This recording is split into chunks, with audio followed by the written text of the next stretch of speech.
महाराष्ट्र के वर्धा जिले के लिए बड़ी खबर है। मुख्यमंत्री देवेंद्र फडणवीस ने वर्धा वासियों को नई सौगात दी है। जी हां, आपने सही सुना। मुख्यमंत्री देवेंद्र फडणवीस ने वर्धा में जिले में विभिन्न विकास कार्यों के लोकार्पण और भूमि पूजन समारोह में आश्वासन दिया कि दिसंबर 2026 तक राज्य के 80% किसानों को साल भर हर दिन 12 घंटे बिजली मुफ्त उपलब्ध कराई जाएगी। साथ ही अगले 5 वर्षों में क्रमिक रूप से आम नागरिकों का बिजली बिल हर वर्ष कम किया जाएगा। उन्होंने यह भी कहा कि वर्धा जिले में अपर वर्धा परियोजना, वारवान, पिंपल खूटा आदि सिंचाई परियोजनाओं के माध्यम से कृषि के लिए पानी और बिजली उपलब्ध कराई जाएगी।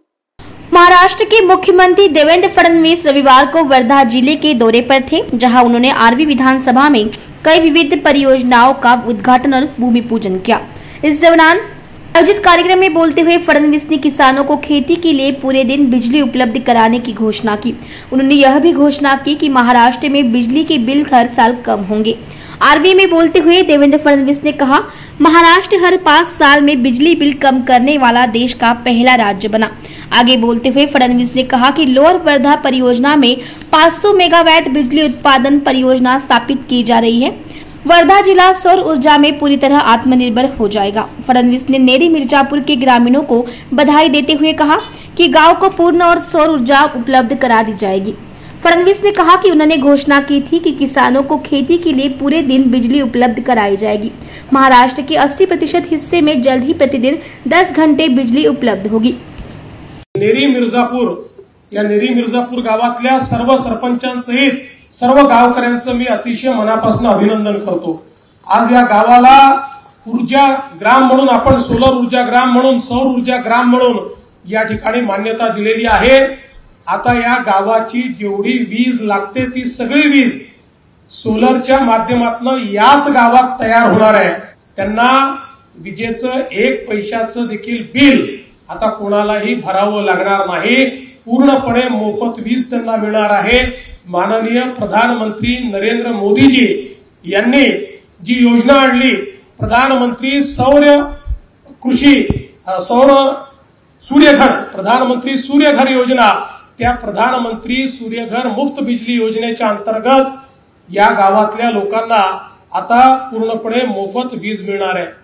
आपण असा प्रयत्न करतो की येत्या काळामध्ये आपण योजना आणतो की ज्या योजनेच्या माध्यमातून संपूर्ण महाराष्ट्रामध्ये 300 युनिट पर्यंत वीज वापरणारे जे आमचे मध्यमवर्गीय आणि गरीब लोक आहेत, या सगळ्यांना प्रधानमंत्री ही जी सूर्यघर मोफत बिजली योजना आहे त्या योजनेला महाराष्ट्र सरकारच्या योजनेची जोड देऊन संपूर्ण 300 युनिट पर्यंत जे वीज वापरतात त्यांना सोलरच्या अंतर्गत आणायचं आणि त्यांना वीज मोफत करायची। त्यांना 1 पैसा विजेचं बिल भरावं लागणार नाही।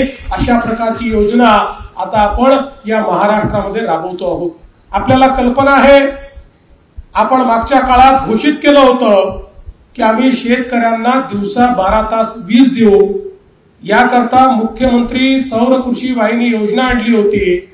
आज मला सांगताना आनंद वाटतोय की शेतकऱ्यांना 16,000 मेगावॅट वीज आपल्याला द्यावी लागते।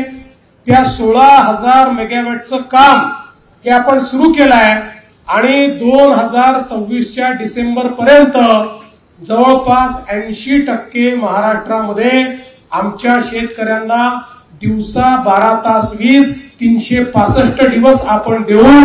कोणालाही रात्रीच्या विजेची आवश्यकता पडणार नाही आणि अर्थातच ही वीज देताना शेतकऱ्याला ती आम्ही मोफतच देऊ, हा आमचा निर्धार आहे। त्यामुळे आमच्या शेतकऱ्यांना एक मोठा दिलासा त्यातून आम्ही देणार आहोत। वर्धा जिल्हा जो आहे, या वर्धा जिल्ह्यामध्ये मोठ्या प्रमाणात गेल्याही मी मुख्यमंत्री असतानाच्या कार्यकाळामध्ये वेगवेगळ्या योजनांच्या माध्यमातून या जिल्ह्याचा विकास झाला पाहिजे अशा प्रकारचा प्रयत्न आपण केला आणि आज समृद्धी महामार्गामुळे वर्धा जिल्हा एक अत्यंत महत्वाचा जिल्हा झालेला आहे।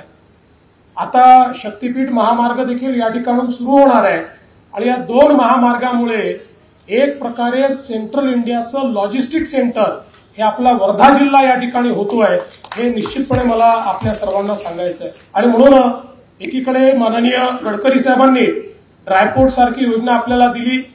आता या नवीन आपल्या रस्त्यांमुळे जो नवीन वाढवणचं बंदर होत आहे त्याच्याशी देखील आपली कनेक्टिव्हिटी ही आपण करणार आहोत आणि त्यातून मोठ्या प्रमाणात आपल्या इथला शेतकरी असेल किंवा उद्योजक असेल याला फायदा मिळाला पाहिजे, इथे रोजगाराची निर्मिती झाली पाहिजे, अशा प्रकारचा आपला एक मोठा प्रयत्न आहे।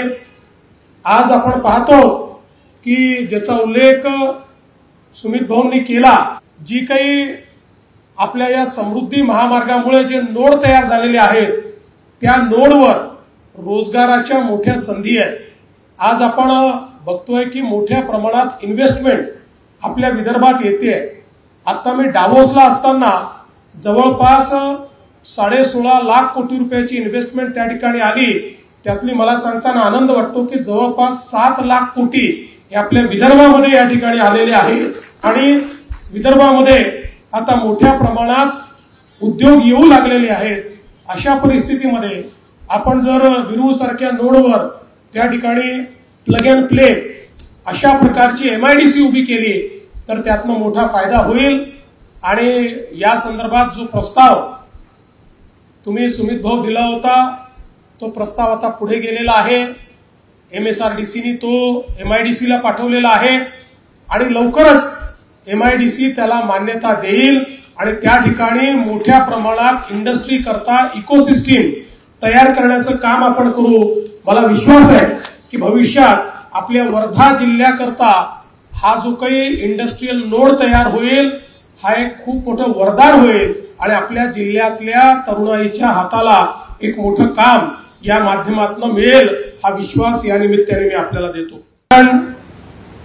सुमित भाऊंनी, दादारावांनी, खासदार साहेबांनी शेवटी त्याला जोडून मंत्री महोदयांनी इतक्या मागण्या केलेल्या आहेत की आता या सगळ्या मागण्या जर मान्य करायच्या तर बाकी आमदार म्हणतील सगळं तुम्ही इथेच देता का, आणि नाही केल्या तर सुमित भाऊंनी इतकी शेरोशायरी केलेली आहे की माझ्या भाषणानंतर ते म्हणतील वो आए मेरी मजार पर मिट्टी झाड़कर बैठ गए, वो आए मेरी मजार पर मिट्टी झाड़कर बैठ गए और दिए में जो तिल था सर को लगा के चले गए। त्यामुळे आता काही ना काही तर मला करावंच लागेल हे माझ्या लक्षात आलेलं आहे आणि हे लोक एवढे हुशार आहेत, यांना माहिती आहे आधीच तोफ मागायची म्हणजे बंदूक तरी मिळतेच। पण ही खरोखर आनंदाची गोष्ट आहे की सातत्याने वेगवेगळ्या विकास कामांच्या माध्यमातून जनतेची सेवा करण्याचं काम या ठिकाणी होत आहे आणि मी सुमितचं विशेषतः अभिनंदन करेन की पहिल्यांदाच निवडून आल्यानंतर सातत्याने आपल्या मतदारसंघामध्ये विकासाची कामं झाली पाहिजे याकरताची जी त्यांची तळमळ आहे ती अत्यंत महत्वाची आहे आणि म्हणून त्यांनी इथे येण्यापूर्वी म्हणजे मागणी इथे करायची त्याच्या आधी सर्व कागदी कारवाई पूर्ण करून ठेवली आहे। आता मला भीती एवढीच आहे की पुढच्या माझी सही पण ते करून टाकतील आणि त्याला मान्यता घेतील, असं करू नका।